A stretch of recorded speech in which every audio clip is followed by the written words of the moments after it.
Start करो, पंद्रह उड़ा दे यार।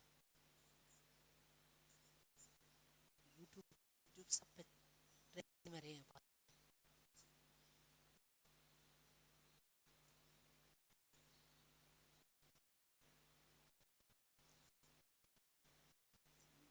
तो क्या है, ट्रेंडिंग चीजें चल रही है ना, या पेपर तो उठो, समझो। खान खान ने की जितनी ट्रेडिंग चल रही थी वो सबसे ज्यादा बनाए, जो विवादास्पद चीजें।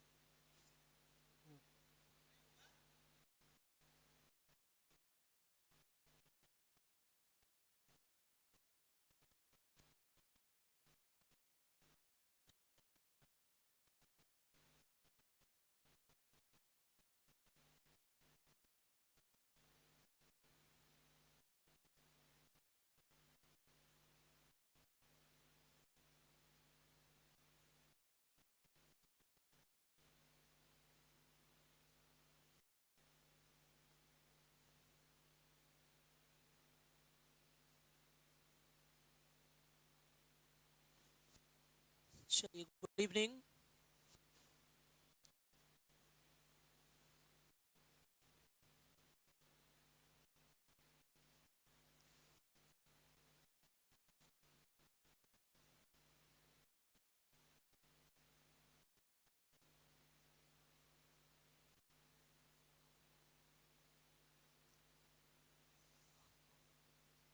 Good evening.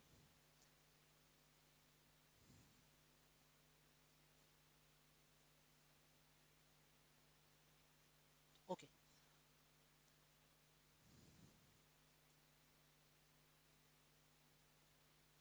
सभी लोगों के लिए गुड इवनिंग। आप लोग कैसे हैं?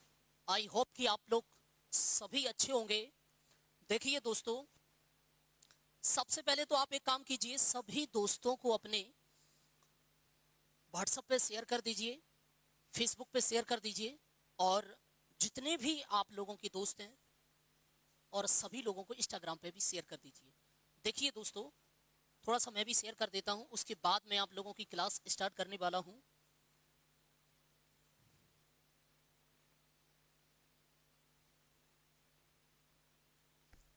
बस आप बने रहिए, आज आप लोगों की धमाकेदार क्लास होने वाली है। दोस्तों, अभी तक आप लोगों ने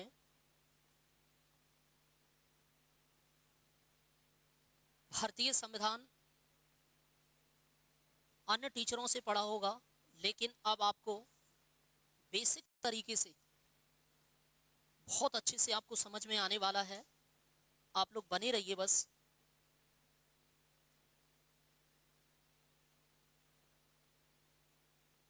थोड़ा सा मैं इसको शेयर कर दूं।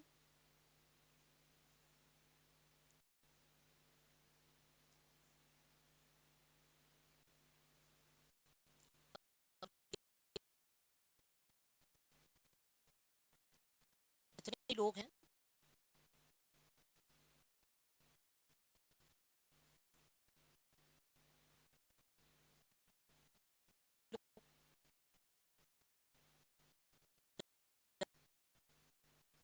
हम क्लास स्टार्ट करेंगे।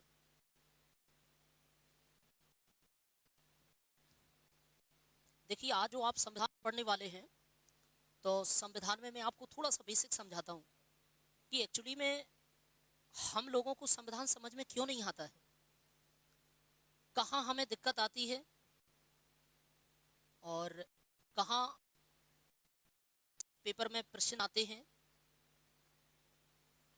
जो प्रश्न हमसे बनते नहीं हैं। मैं आज उन प्रश्नों पे भी चर्चा करूंगा। जल्दी से आप लोग जुड़ जाइए।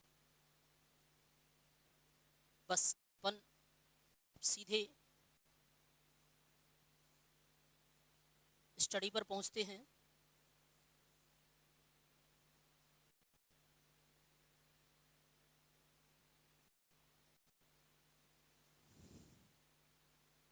ओके,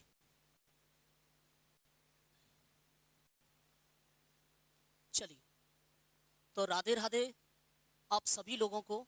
देखिए, मैं आप लोगों को जो पढ़ाने वाला हूं वो पढ़ाने वाला हूं भविष्य में जो परीक्षाएं होने वाली हैं, जैसे अगर मैं उन परीक्षाओं में आपसे बात करूं, अभी यूपी पुलिस का एग्जाम होने वाला है और फिर इसी में ग्रुप डी का भी एग्जाम है। साथ में दोस्तों 26 अप्रैल को मध्य प्रदेश पीएससी का भी एग्जाम है। जिस प्रकार से अन्य बहुत सारी परीक्षाएं हैं जो व्यापम अभी कंडक्ट करवाएगा, देन उसके बाद सेंट्रल पेपर करवाएगा। सभी एग्जामों के लिए आप संविधान अच्छे से कवर करें और जो पेपर में प्रश्न आते हैं उनको भी आप यहाँ पर समझें, देखें कि वास्तविकता में कहाँ से पेपर में आता है। और दोस्तों, यूट्यूब के इतिहास में जैसा आप संविधान पढ़ते हैं, वहां से आप लोगों को, मैं आपको एक चीज बता दूं, वहां से आपको बहुत अच्छे से समझ में आएगा, सरलता से आप समझेंगे और पेपर में भी प्रश्न आएंगे। चलिए अब कम टू द पॉइंट की बात करते हैं सीधे। देखिए, मैं आप लोगों के कमेंट भी देखते जाऊंगा, तो आप थोड़ा सा वीडियो को शेयर कर दीजिए, जिससे आप लोग जुड़ जाएंगे तो मुझे थोड़ा सा मोटिवेट मिलेगा यहाँ पढ़ाने के लिए। राधे राधे, आप सभी लोग आ जाइए। ठीक है, देखिए अभी तो ये पहला लेक्चर है मेरा, डेमो के तौर पे मैं आप लोगों को बहुत सारे सब्जेक्ट पढ़ाऊंगा। ठीक है, देखिए सबसे पहले हम लोग बात करते हैं भारतीय संविधान के बारे में।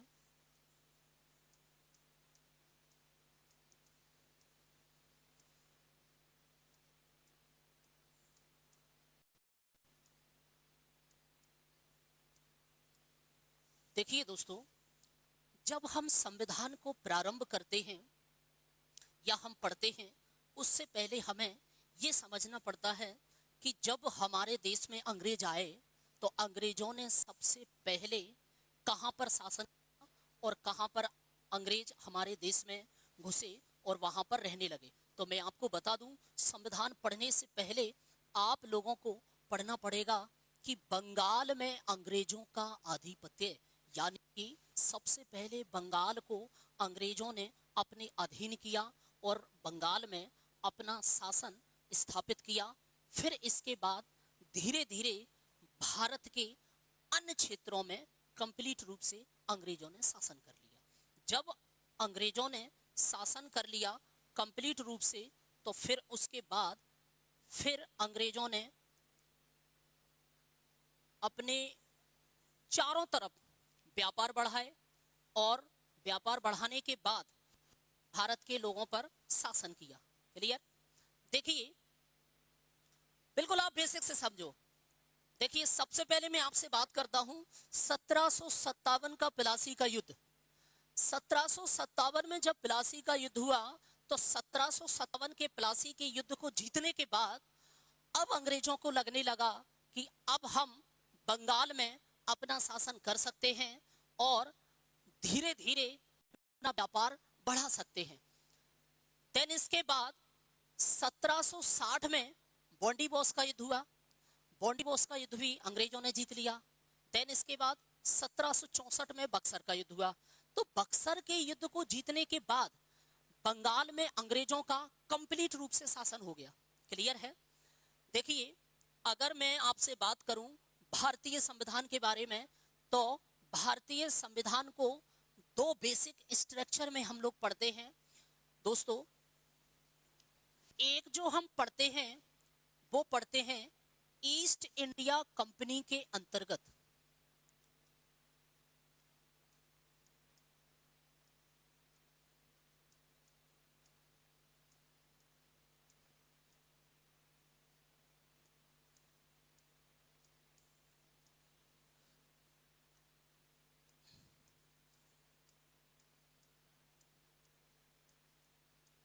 ठीक है, और एक जो संविधान हम लोग पढ़ते हैं, इसको एक्चुअली क्या दो पार्टों में बांटा गया है। एक जो है वो है ब्रिटिश क्राउन के अंतर्गत। ठीक है, देखिए पहले आप संविधान को समझो, उसको नहीं पढ़ो आप लोग। किताबें लोगों के पास है, एवोल्यूशन हो या फिर कोई सी भी किताब हो, आपको दोस्तों तब तक समझ में नहीं आएगी, तब तक आप उसके बेसिक को नहीं समझेंगे कि आखिरकार कैसे इसको पढ़ना है। देखो, मैंने आपको सबसे पहले क्या बताया कि अंग्रेजों ने 1757 में प्लासी का युद्ध जीता। अंग्रेजों को लगने लगा कि अब हम भारत में सत्ता स्थापित कर लेंगे, अपना शासन कर लेंगे। 1760 में बॉन्डीवोस का युद्ध हुआ, फिर अंग्रेजों ने जीता। फिर अंग्रेजों को और लगने लगा कि अब हम लोग और अच्छे से शासन कर सकते हैं। देन इसके बाद 1764 में जब बक्सर का युद्ध जीत लिया, तो कंप्लीट रूप से अंग्रेजों को लगने लगा कि अब हम बंगाल में शासन कर सकते हैं। एक्चुअली में बंगाल को पहले भारत का स्वर्ग कहते थे। क्या कहते थे बंगाल को? भारत का स्वर्ग कहते थे, क्योंकि बंगाल में, जैसे अब मैं आपसे बात करूं, सिराजुद्दौला ने शासनकाल किया है, अपना शासन किया है, तो बहुत से वहां पर राजा हुए हैं भारतीय। तो उन भारतीय राजाओं ने बंगाल को इतना समृद्धशाली बना दिया था कि एक प्रकार से बंगाल भारत का स्वर्ग कहलाने लगा था।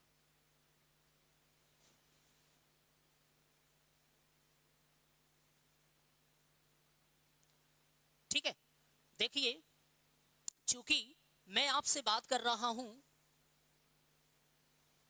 भारतीय संविधान में, भारतीय संविधान को दो क्राइटेरिया में बांटा गया है। फर्स्ट ऑफ ऑल बात करते हैं ईस्ट इंडिया कंपनी के अंतर्गत, और दूसरा जो बांटा है वो बांटा है ब्रिटिश क्राउन के अंतर्गत। ये जो ब्रिटिश क्राउन क्या है, वो ब्रिटिश क्राउन, देखिए, क्राउन मतलब सरकार, ब्रिटेन की सरकार। देखिए, थोड़ा सा मैं आप लोगों के कमेंट भी देखता जाऊंगा। अच्छा, अभय सर जी, राधे राधे, राधे राधे आप सभी लोगों को। देखिए, जो पुराने विद्यार्थी हैं मेरे, वो आप लोग आ सकते हैं, और अभी लाइव क्लास चल रही है, तो आप इससे जुड़ सकते हैं। ये आप ही का परिवार है दोस्तों, और आप लोग इससे जुड़ सकते हैं। चलिए, अब मैं थोड़ा सा बात करता हूँ। ये तो अभी पहला लेक्चर है और डेमो है, तो फिर आप थोड़ा सा इसको समझिए कि कैसे अपन इसको पढ़ना है। ठीक है, देखिए, ईस्ट इंडिया कंपनी में अगर मैं आपसे बात करूं, तो हम लोग इसमें जो पढ़ते हैं वो पढ़ते हैं 1773 का रेगुलेटिंग एक्ट।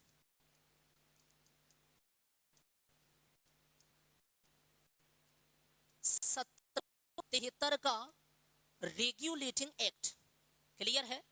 देन इसी में 1784 का पिट्स इंडिया एक्ट। ओके, देखिए, तीसरा हम जो एक्ट पढ़ते हैं इसी में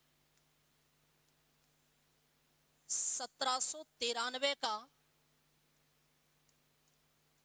एक्ट, क्लियर है। ये जितने भी एक्ट हैं, ये सभी एक्ट ईस्ट इंडिया कंपनी को अंग्रेजों की सरकार ने भेजे थे। देखिए, अब बेसिक को समझो, कई लोगों को तो समझ में नहीं आता, बेसिक समझो एक्चुअली है क्या। देखिए, जितने भी ये समय समय पर ये जो एक्ट बनकर आ रहे हैं, ये उन्हीं अंग्रेजों के लिए हैं जो कंपनी के, और अपने ही लोगों के लिए कानून ब्रिटेन की सरकार भेज रही है कि हमारे ही आदमी हैं ये, और हमारे ही आदमी भारत में शासन कर रहे हैं, तो ये लोग हमारे हिसाब से करें, अपनी मनमानी से ना करें। क्लियर है, यही वो एक्ट है। तो ये जितने भी एक्ट हैं वो ईस्ट इंडिया कंपनी के लिए भेज रहे हैं ब्रिटेन की सरकार, और किस पर लगाम लगाने के लिए? अपने ही लोगों पर। क्लियर, लिए। तो अगला देखिए, चौथा जो हम पढ़ेंगे वो पढ़ेंगे 1813 का एक्ट। फिर इसी में हम लोग पढ़ेंगे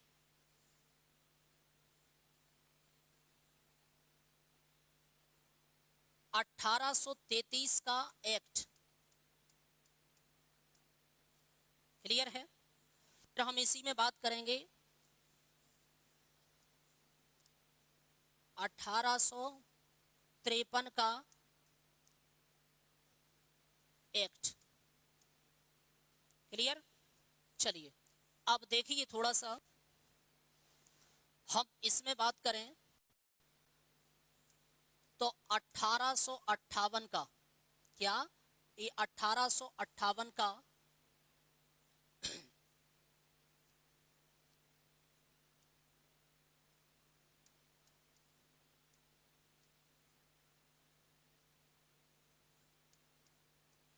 भारत शासन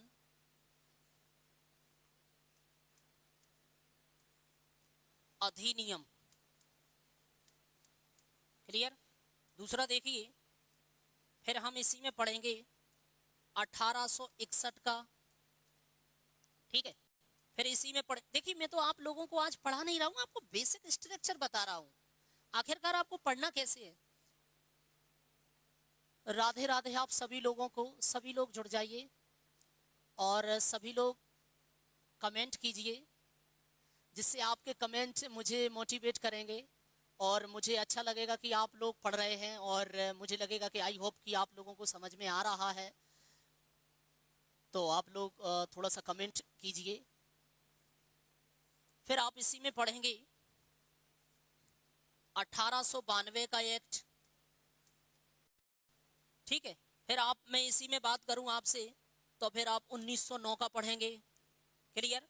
फिर आप इसी में पढ़ेंगे 1919 का, ठीक है। फिर अगर मैं आपसे बात करूं तो फिर आप इसी में 1935 का पढ़ेंगे, और फिर आप इसी में 1947 का पढ़ेंगे। तो इस प्रकार से ये जितने भी एक्ट हैं ये ब्रिटेन की सरकार के द्वारा कंप्लीट रूप से भेजे गए हैं, ठीक है, और अपने ही लोगों पर लगाम लगाने के लिए ये भेजे गए थे, क्लियर। तो इतने आप लोगों को पढ़ना है। अब मैं थोड़ा सा बेसिक बेसिक आपको समझाता हूं कि जो परीक्षाओं में जो प्रश्न आते हैं वो प्रश्न आपको कैसे बनाना है। जैसे अभी एमपी पुलिस में एक प्रश्न आया था कि भारत का संविधान का संरक्षक कौन है, ऐसे बेसिक प्रश्न आते रहते हैं। तो सुप्रीम कोर्ट है। तो भारत का जो ऐसे प्रश्न आते रहते हैं, आप लोग अच्छे से आपको कवर करना है। चलिए थोड़ा सा कमेंट भी देखो, राधे राधे आप सभी लोग समझिए। देखिए इस कानून में चीज और लिखी थी, इसमें लिखा था कि भारतीय लोगों से उपहार लेना प्रतिबंधित कर दिया था, ठीक है। भारतीय लोगों से उपहार लेना यहां प्रतिबंधित कर दिया था। तो ये 1773 के रेगुलेटिंग एक्ट में हुआ। देन इसके बाद 1784 का पिट्स इंडिया एक्ट देख लीजिए, यहां पर दो बड़े बदलाव देखने को मिलते हैं। एक बोर्ड ऑफ डायरेक्टर की स्थापना हुई और एक बोर्ड ऑफ कंट्रोल की स्थापना हुई, क्लियर है। फिर मैं आपसे इसी में बात करता हूं कि 1793 का जो चार्टर एक्ट है, यहां पर क्या हुआ दोस्तों, अगर आप यहां पर समझ सकते हैं तो यहां पर जो देखने को हुआ वो हुआ कि जो ईस्ट इंडिया कंपनी में जो अधिकारी काम कर रहे हैं उन अधिकारियों को वेतन देने की सुविधा इसी 1793 के एक्ट में दी गई, क्लियर। देन इसके बाद अब जो कानूनों का समय बढ़ा दिया वो 20 वर्ष का कर दिया। कितने का कर दिया?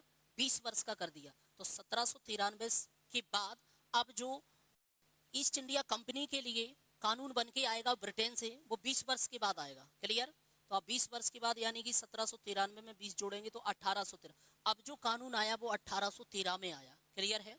1813 के को और समझो आप। मैं अभी आपको डेमो क्लास के तौर पर थोड़ा थोड़ा ओवरव्यू दे रहा हूँ, अभी डिटेल से नहीं समझा रहा हूँ इस टॉपिक को, मैं अभी बता रहा हूँ, ठीक है। क्योंकि आज मेरा पहला दिन है तो आप थोड़ा सा समझने का प्रयास कीजिए कि हम लोग आखिरकार ऐसे संविधान को पढ़ेंगे, फिर हमसे समझ में आएगा और सारी चीजें दिक्कत नहीं आएगी। तो 1813 में क्या हुआ कि पहली बार ईसाई लोगों को इस एक्ट में प्रचार प्रसार करने की अनुमति दी गई, और जो ईस्ट इंडिया कंपनी का जो एकाधिकार व्यापार था उसको भी यहाँ बंद कर दिया। तो चाइना के साथ जो एकाधिकार व्यापार था चाय का, वो थोड़ा चालू रहा। इसमें ये बदलाव देखने को मिलते हैं। अच्छा, 1813 में एक बजट पेश हुआ और उस बजट में भारतीय शिक्षा पर 1 लाख रुपए खर्च किए गए। क्लियर।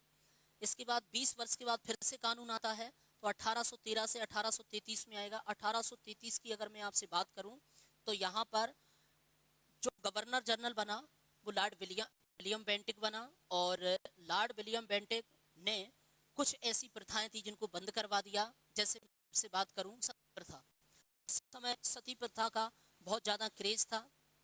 तो 1829 में इसी लॉर्ड विलियम बेंटिक ने एक प्रथा को बंद करवा दिया था जिसका नाम था सती प्रथा।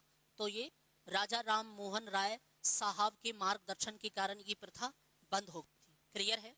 चलिए फिर अगर मैं बात करूं तो 1830 के बाद अगला जो चार्टर एक्ट आता है वो आता है 1853 में। 1853 में क्या हुआ कि यहाँ पर देखिए पहले क्या होता था, पहले एक परीक्षा होती थी आईसीएस की परीक्षा।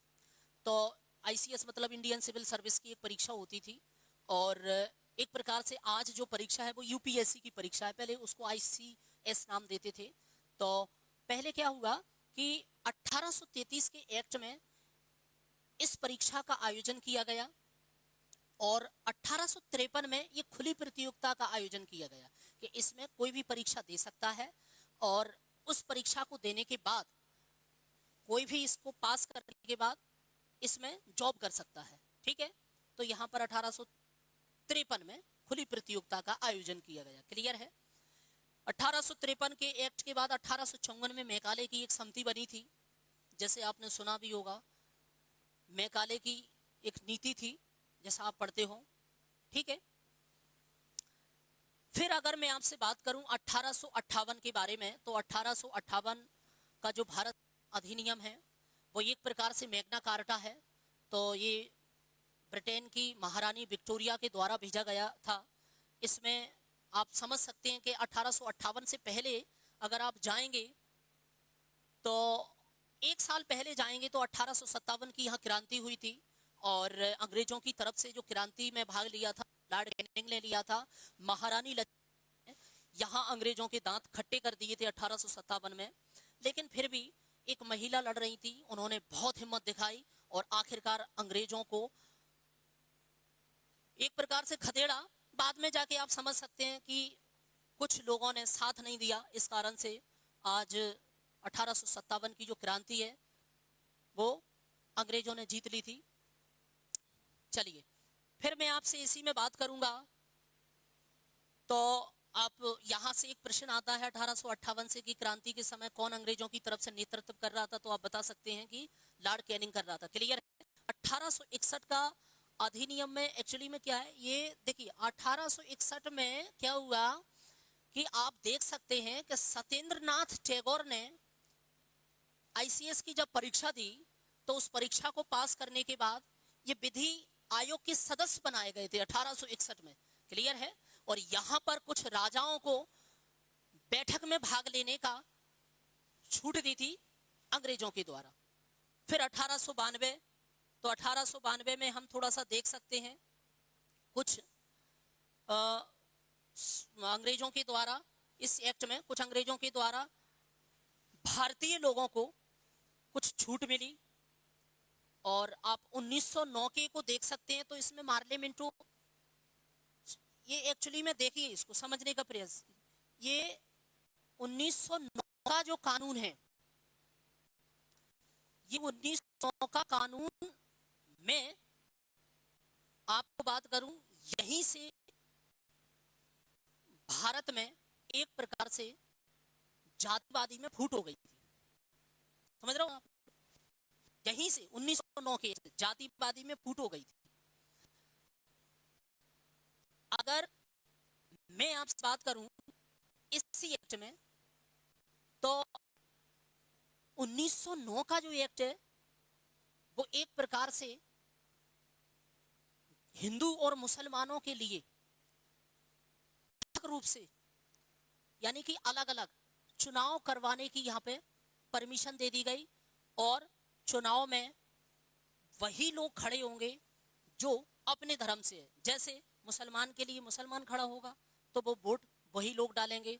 और दोस्तों इसी में आपसे बात करूं, हिंदुओं के लिए हिंदू खड़ा होगा तो वोट वही लोग डालेंगे, ठीक है। तो एक प्रकार से यहां सबसे बड़ी फूट है, क्लियर। फिर थोड़ा सा 1919 का समझ लीजिए। देखिए अभी तो मैं आपको बेसिक समझा रहा हूं, अभी आपको बेसिक समझा रहा हूं, अभी आपको डिटेल में नहीं पढ़ा रहा हूं मैं, अभी तो बता रहा हूं थोड़ा सा पढ़ना कैसे है इनको, ठीक है। थोड़ा सा मैं कमेंट पे भी पहुंचता हूं, अब आप लोग थोड़ा सा जुड़ जाइए।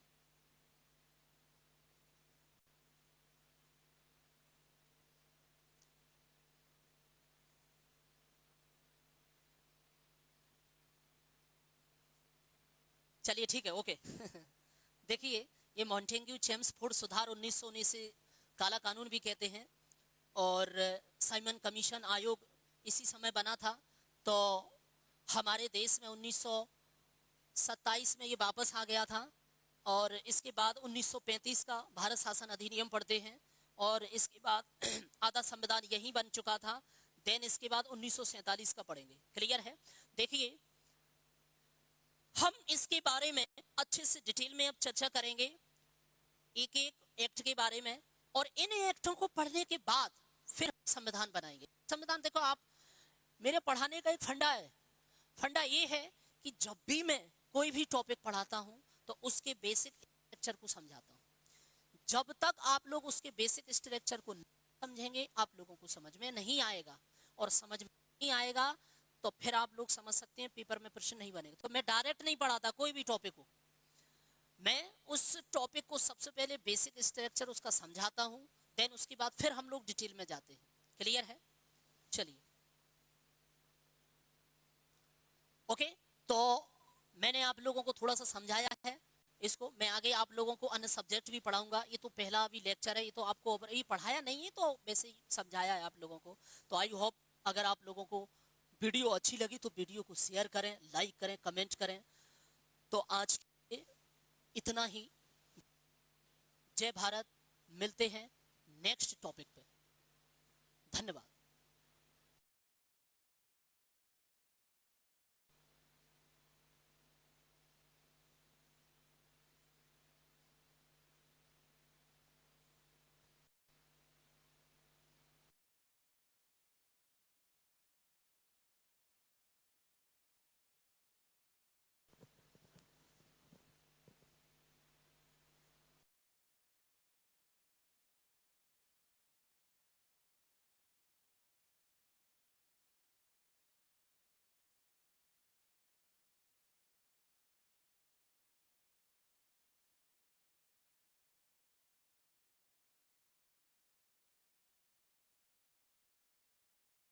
अवैसिंग सर का क्लास अच्छा लगा होगा। इसमें आज उन्होंने संविधान के बारे में थोड़ा सा बेसिक बताया है और एक रूपरेखा बताई है कि कैसे कैसे आपको सब लोगों को पढ़ना है। तो ये सर मतलब कल से जो भी टॉपिक होगा वो अपना टॉपिक सब्जेक्ट लेंगे और उसमें टॉपिक बाय टॉपिक आपको पढ़ाते चलेंगे, ठीक है। जो भी आपको सब्जेक्ट पाएंगे तो उसमें बताएंगे आपको। और ये सर, इन सर का नाम है अभय सिंह सर है, और ये आपको जीएस पढ़ाएंगे। इसमें जीएस में कौन सा भी सब्जेक्ट पढ़ाएंगे तो आपको, ठीक है। सब ये समथिंग दिन में ही पढ़ाएंगे आपको, लगभग 2 या 3 4 के समथिंग पढ़ाएंगे। तो सब लोग लाइव आ जाया करो, ठीक है। जय हिंद, जय भारत।